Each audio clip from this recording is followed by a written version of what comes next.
In the year 1993, then President Flight Lieutenant Jerry John Rawlings nominated him for the high office of Information Minister, but at the vetting stage, he was disqualified.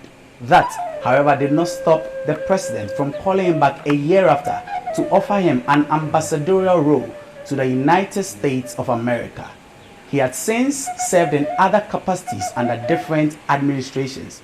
We want to find out what was so special about this man that the late former president looked so forward to working with. Today he's here with us in flesh to speak about his fond memories of his former boss and friend. Dr. Spio is our guest on Ghana Web TV's Memorial Series as we mark the death and burial of the late former president, Flight Lieutenant Jerry John Rawlings. Doctor, thank you very much for allowing us into your space. Thank you. It's a good day to be with you. Yes, on the 12th of November 2020, when the former president, we heard the news of his passing, you didn't speak to anyone, you didn't speak to the media. What was going through your mind at the time when you heard the news? Well, first, let me remove my mask so I can be heard more easily. We are socially distanced, yes. I think. There were a number of journalists around and at the entrance to the residence of the former president when I got there. May have been the first of the former appointees of President Rawlings to go to his house when I heard the news. Obviously, the culture is such that we must verify the facts to see whether it's true what we've heard. So that was the first objective, to really see whether what we heard could be true or not. And of course, there were some officials of his office who confirmed what we had heard to be true, and then not too long after that, some of my political associates, that is Ambassador Victor Beho and Mr.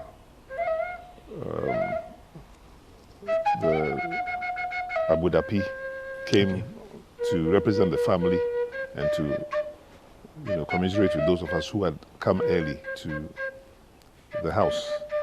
But of course, what went through my mind was that this is not possible. The man we knew had been hospitalized, and he had always been a larger-than-life person. He was often cracking jokes and meeting a lot of people. So we hadn't expected him to, of course we all know everybody's mortal, but for a man of his age, just in his early 70s, we didn't think it was time for him to go. And we had no signals that that might have been his end. So till now, I think we are still in a state of shock, even though more than a month has elapsed and, we could be getting used to it. But it will take us quite a while to accept it. You speak so fondly of him. Can we understand how you met the former president? First of all, what was that first encounter like? When did you meet him? And tell us about your early days with him. Well, I guess you have to go back to our school days. We happen to have been in the same secondary school. Okay. I got into the school just around when I was 9, 10 years old. So I was a very young person, even for my own classmates. He was 2 years ahead of me in school. So when I was in effectively from 2, he was in from 4. But we didn't meet in that, or not in that occasion. We knew of each other. Well, he may not even have known of me because I was some kind of a small boy. But he was very distinguished by his appearance, his personality, his mannerisms, his features, and a kind of a big Tokyo Joe, as we called it, haircut he had in those days. Okay. In secondary school. So he was easily visible. And of course, being fair-colored or light-skinned all added to the ease of identifying him. We got to know him as somebody who was authoritarian. He didn't like people who were dictators and who, you know, and some of our house-masters, including my housemaster at the time, did not always behave himself. He was kind of authoritarian, liked to throw his weight around, even though based on the ages that were at the time, he couldn't have been more than in his mid to late 20s himself. So I know that my housemaster was one of those President Rawlings, then a student, did not really care very much for. And I also didn't care very much for that master. So it looks as if there was an attitudinal commonality in our behavior. We shared the passion of, you know, what eventually we came to associate with President Rawlings, somebody who cared for the common man, for the ordinary person, for the downtrodden, for those who are oppressed, and who was willing to stand up for them. So I was surprised myself when I found out later. I didn't even know that at the age of 12, 13, I had organized a demonstration in my house against that housemaster who we felt was, you know, abusing his authority. Okay, so Rawlings obviously would also have heard of things like what I was doing, and even though we never spoke, you know, as students, he was 2 years ahead of me, so we kept our distance. Okay. In any case, he had a certain walk. He walked on the school compound with a certain authority, with his legs very wide open legs, and you know, his height and his build was such that small boys wouldn't come near him. Not that he was known to molest anybody, but we kind of kept away from him because we just thought he was, in a way. So we knew of each other, and that was all the way through secondary school until he went to the Air Force. Of course, he left the school before I did, but he also was in the cadet corps, where which I also joined, and he was a very prominent member of the cadet corps, and he was very noticeable when there were parades on the school compound. So we learned the same principles of discipline. Eventually, he learned it from the military, but we started it first. I was also a young pioneer, which was Kwame Nkrumah's own project for young people, trying to discipline us, trying to make us aware of our civic responsibilities and our sense of nationalism, Pan-Africanism. So we learned those kinds of things, even as very young boys and girls in Achimota. And so we carried some of that Achimotan spirit into our adult life. And really, it was only when those events that you just described, when I was nominated to become a minister, that I again engaged with him. You mentioned when you were nominated, yes. Not to cut you. Sure. So let's talk about that a little. Right. You were nominated by him Right. for information minister. Correct. And then you were turned away by the vetting committee. That's not exactly the case. But anyway, I was nominated for the position of information minister. I was then at the African Development Bank in Abidjan. So I drove all the way across the border to my vetting. And it's at the vetting that a question was asked persistently by one particular parliamentarian about my voter registration status. Quite evidently, some colleagues had done some, well, they could not have done any research, but they knew then that the government of Ghana had not yet allowed or had not registered Ghanaians who lived outside the country. As we speak now, even in spite of the ROPA bill, Ghanaians who are living in the United States, in Australia, in Japan, are still not registered for elections unless they come to Ghana to register before the elections. So even 20 so many years later, that particular challenge has not been cured. And so these colleagues of mine were aware that if I had been working outside the country, then I probably had not been registered. So the question was asked. Dr. Chambers was the chairman of the appointments committee at the time. Okay. And I was asked whether I was a registered voter. And I said, yes, I was a registered voter. And he said, well, when did I last vote? And I said, I voted during the union government referendum of Achampo, which was obviously back in the 70s. And so they wanted to know, well, what about the recent election of 1992? Did I also register? I said, well, Ghanaians were not outside, those working outside the country were not allowed or given opportunity to register. So there was a debate as to, oh, then I'm not a registered voter. I said, well, I'm a registered voter. So I insisted on the fact that I was a registered voter because in my definition, which I think could have actually gone to a Supreme Court for interpretation, who is a registered voter? Is this somebody who has ever once registered to vote? Or the person who is in the current voter registration list? The Constitution says you must be a registered voter. Now the definition is when and how do you become a registered voter? Is it when you register to vote, or is it when somebody else has chosen to knock your name off the voter registration list, or when the voter registration has been changed so many times? Because almost any time there's a new electoral commissioner, we must have a new voter register. In all the dispensations, other countries, once you're a registered voter, you just stay on the voter registration. You change addresses, you are still there. You change, unless you change your name, then maybe the name has to be changed. But the fact that you've changed address, the fact that you've changed jobs and all that, should not knock you off the voter registration list. So that's something that we can come back to as Ghanaians to debate and improve upon. Because I don't think the intent of the Constitution drafters was to disenfranchise Ghanaians because you are living in Canada or you are living in Antarctica.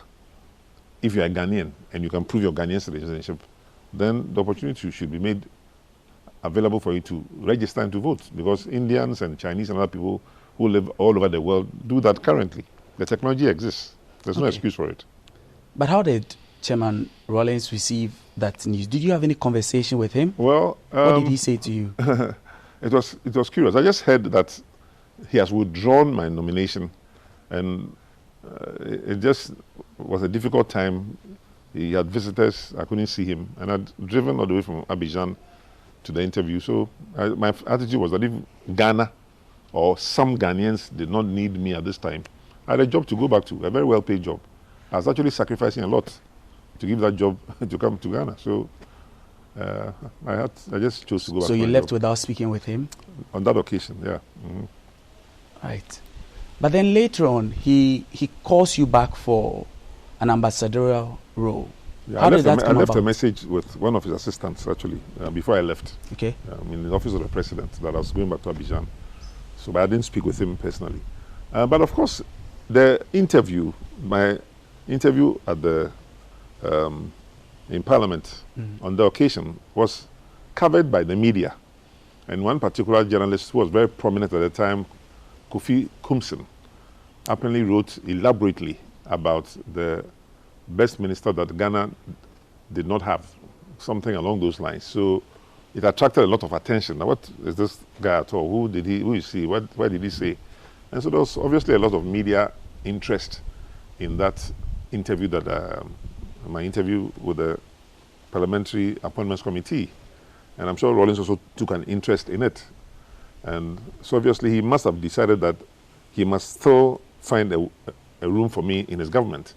And if the ministerial process was the one that I couldn't meet, then ambassadorial appointments were available. So the next year, he had one of his assistants call me, or actually a senior advisor call me, and to tell me that this time he was appointing ambassadors and high commissioners. So he put a question to me, which I think was one of the most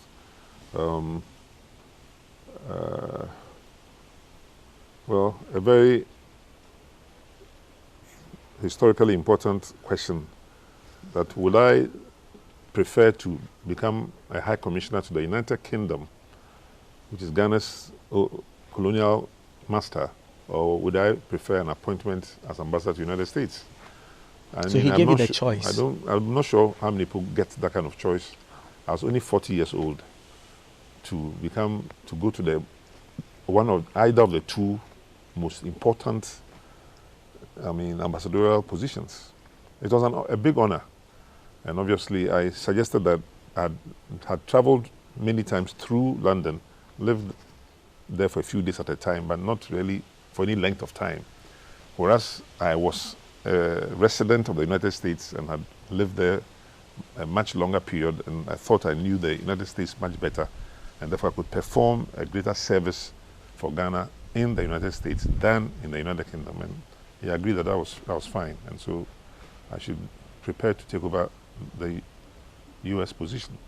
All right, we'll return shortly to listen to more of your story with the former late president, Jerry John Rawlings. So this is our continuous coverage of the memorial service of the late former president of Ghana, His Excellency Flight Lieutenant Jerry John Rawlings.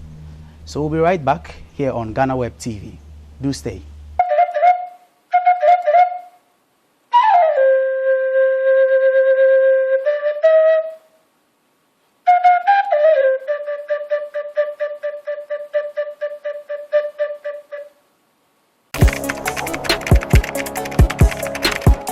We table issues relating to the arts and entertainment for a riveting discussion, of course, without fear nor favor. The question the presenter asked them was a dumb question. You need to speak the fact and move.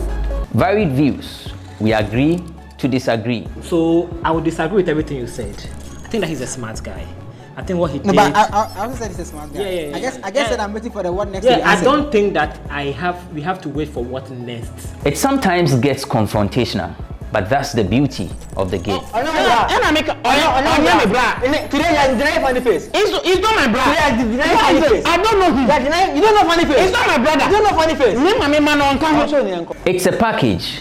We meet, we sit, we dialogue, we learn, we progress. My name is Benefo Wabin Abrantepa, a proud blogger, and this is my forum.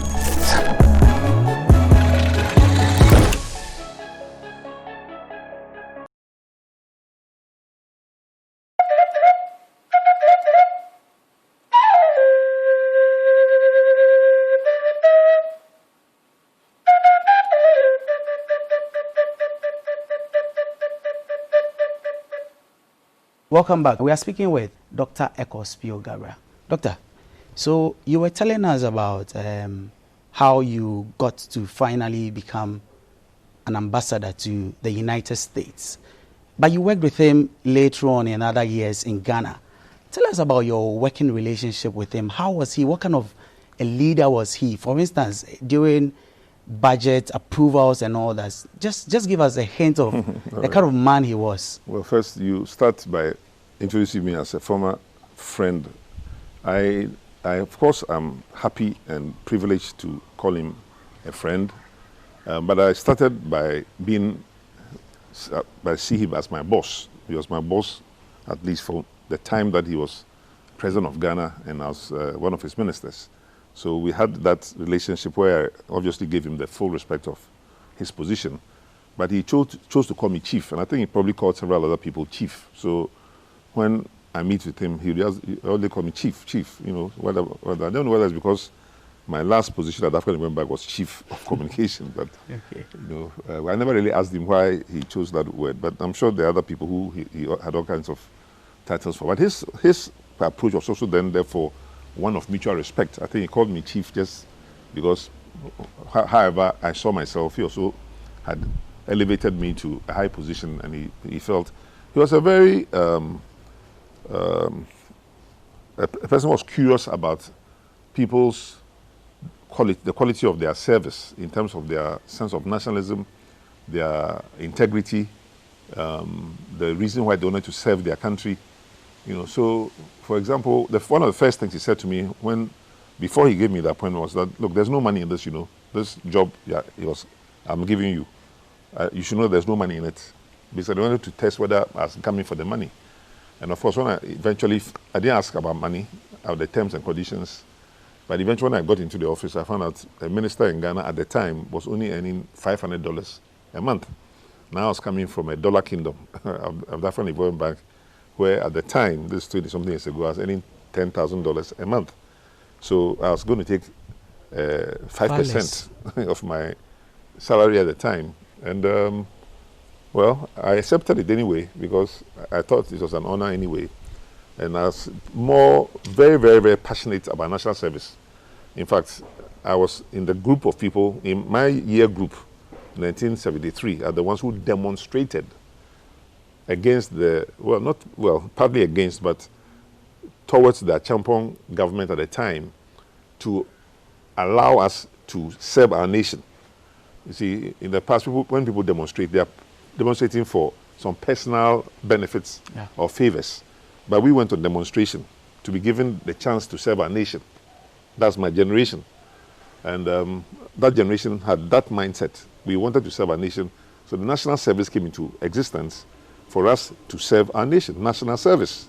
And national service scheme is still around. But many people go to national service and they are not satisfied because they were hoping to get this appointment. So when people approach me sometimes to help them change their national service appointment and to get them a so-called lucrative position, no.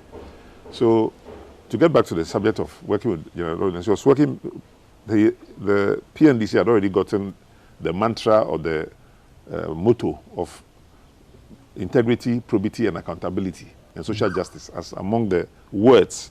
That was what attracted me to even come to work for Ghana at the time, because I knew the motto was integrity, accountability, probity, and social justice. If you didn't believe in those things, then I guess they didn't need you in the government. So if you volunteered or you were called to serve and you didn't want to associate with that kind of mindset, then you shouldn't have come. So over the years, of course, family members have wondered why I gave up a fairly lucrative position that would have lasted another 30 years or so, or 20 years, to come and supposedly sacrifice for my country. And I've always told them that, look, every country has lived based on some people sacrificing. Rawlings himself was an example. He had sacrificed his position or had put his life on the line when he attempted his first coup in May 15th, 1979, and the same June 4th, as we are told, I wasn't present, but some other colleague soldiers sprung him out of jail and made him a leader. And in December 31st, 1981, he came back again, this time with another coup, and again, he led the nation for 19 years. But he led again as a servant leader, somebody who I believe saw himself as sacrificing for his nation. So the videos you are seeing of his life are mostly of him in trenches, digging, something you don't see heads of state doing since his time. How many heads of state have you seen since the days of Rawlings who has gone into any trench to dig anything? We as ministers under him went to Nima and other places that were filthy and spent our weekends cleaning up the place, ministers. In the Rawlings regime, that was what we did, to set an example. People were always arguing, why should the ministers do this?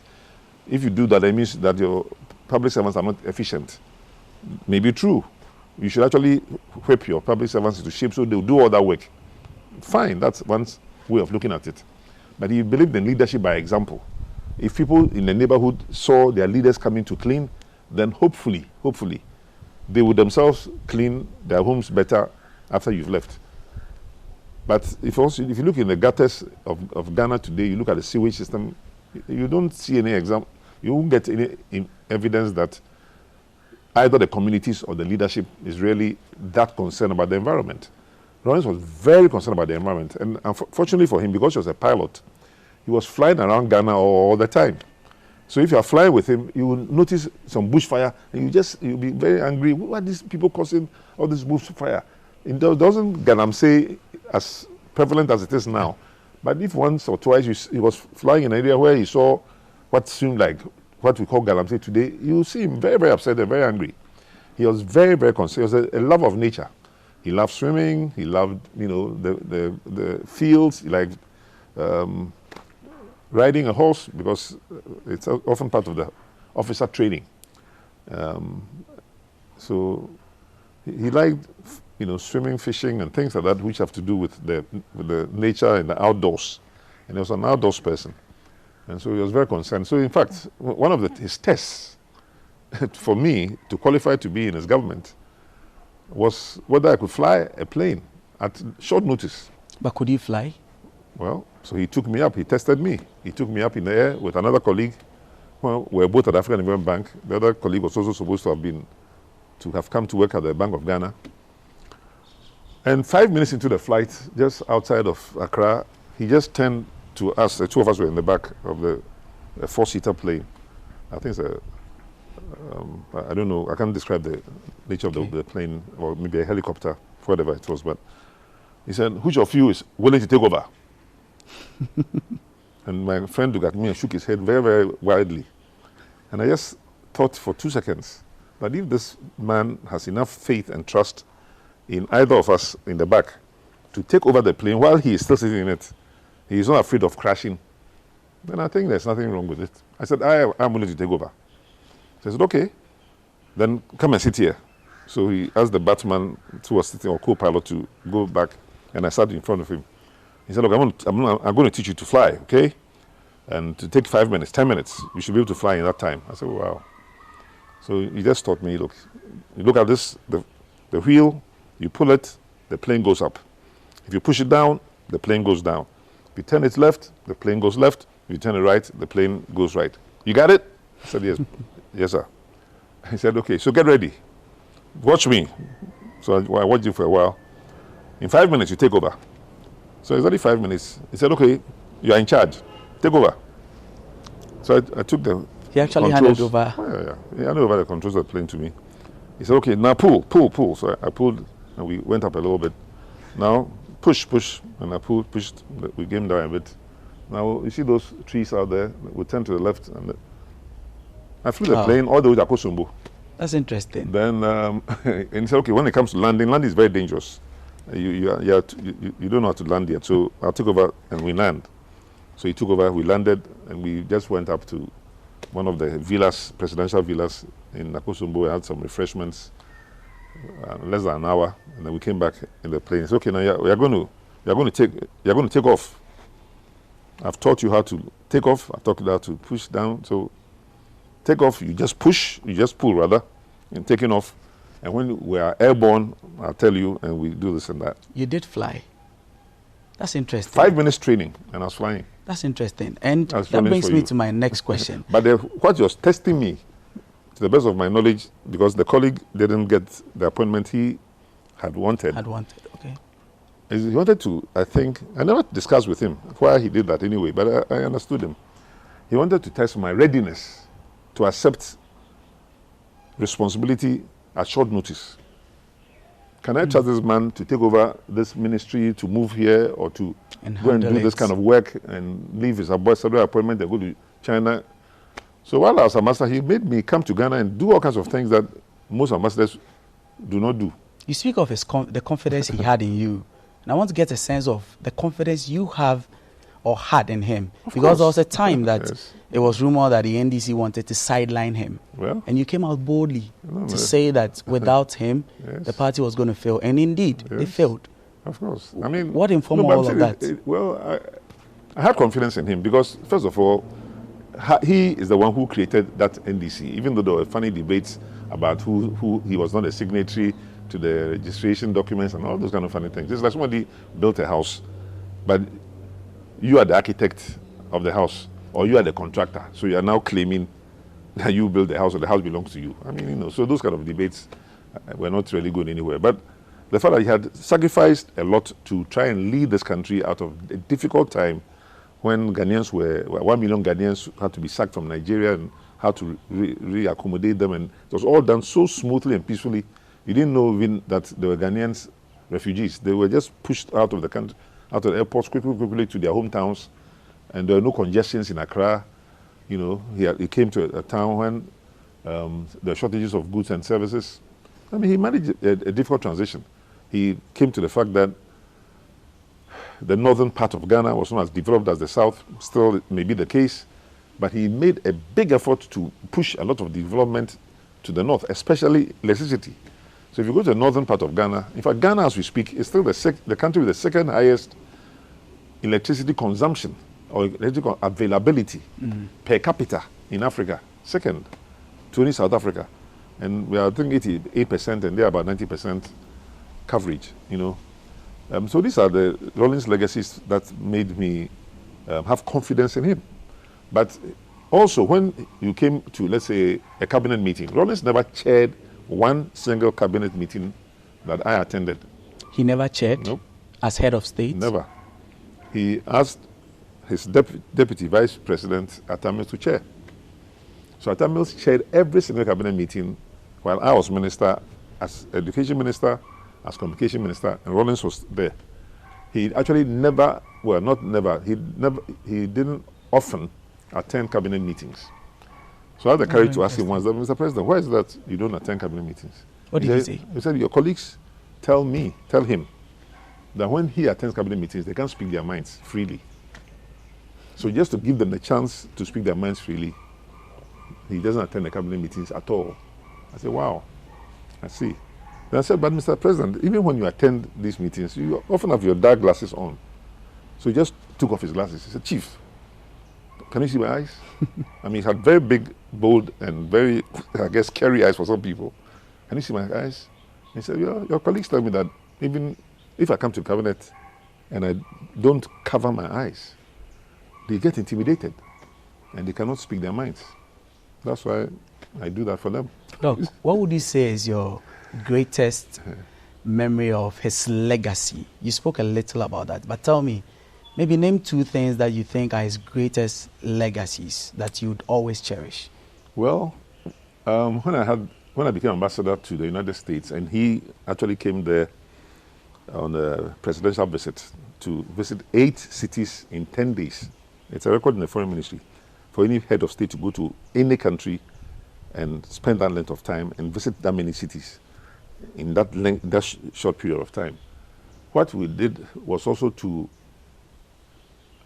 honor him with an honorary doctorate degree in development and diplomacy, awarded by Kwame Nkrumah's old school, Lincoln University in Pennsylvania.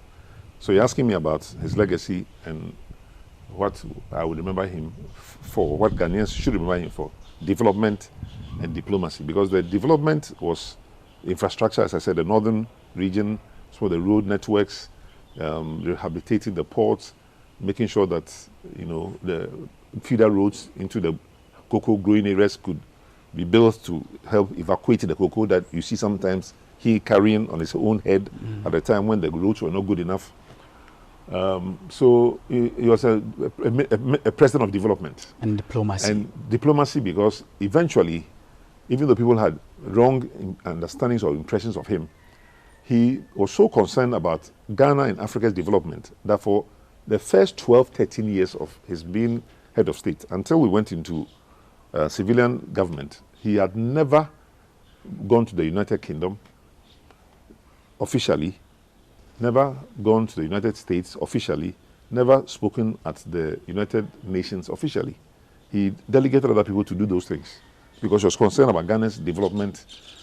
But eventually, the diplomacy came about when, in the war, Sierra Leonean and the Liberian civil strife, he played excellent leadership roles for the whole world to see, bringing the Liberian refugees to Ghana, helping to solve the various fratricidal struggles between the various parties, Charles Taylor and co. And he brought peace to Liberia, and therefore peace to the West African sub-region. And so I think his legacy will, in my judgment, continue to be what we gave to him as a doctorate, honorary doctorate at Lincoln University, Pennsylvania, development and diplomacy. Development and diplomacy. Finally, how would you bid your final goodbyes to I'm him? not on anybody's list to offer any farewell words to him on the official program, but through such interviews that you and other organizations have deemed fit to invite me to share my knowledge of him and my thoughts of him, I obviously would wish that Ghanaians will remember him for the many good things that he tried to do for our country. Obviously, nobody's perfect and nobody's a saint, and there are those who may remember him and the period that he lived for the difficulties of the PNDC era, where a number of things also took place that I'm sure he himself has regretted, and he had the opportunity in interviews to speak to that. But he was a tall figure. He was a tower, for Ghana. He was the longest serving head of state of our country. He served even longer than Kwame Nkrumah, our founding father. And his heart really was in Ghana. And remember that he was half Brit or half Caucasian. Yeah. So you would expect that somebody who was that, a father who was British, a mother Ghanaian, he may have chosen his British or non-Ghanaian part, but he was as Ghanaian as you can get, in his preferences. He was a wache eater. He loved his wache, and I suppose he may also have loved fetideche and other meals that he may have eaten. But he loved Ghanaian food, he loved Ghanaian music, and there are many pictures of he and his lovely wife, Nakunido Ajima Rawlings, who also stood by his side during very difficult years. If you can imagine somebody who, your husband is attempting to make a coup, and therefore leaves the house for many days, many nights, and is hiding in Achimota Forest and whatever is going on there, and you don't know, you are pregnant, your children are young, and she had to go through a lot of difficulty herself. Doc, to stay by thank you very much. Yes. We would have to end it here. That's okay. We hope to get you again to speak about a lot of these things more extensively. But we are grateful that you allowed us into your space today to speak about the man that you've known for so many years. Like you mentioned yourself, you are still in disbelief. But we are grateful that you've shared these nice memories with us. Thank you very much. Thank you so much. This has been our interview with Dr. Spio, who for many years worked with the late former President, Flight Lieutenant Jerry John Rawlings. Thank you for joining us. My name is Eche Atisu.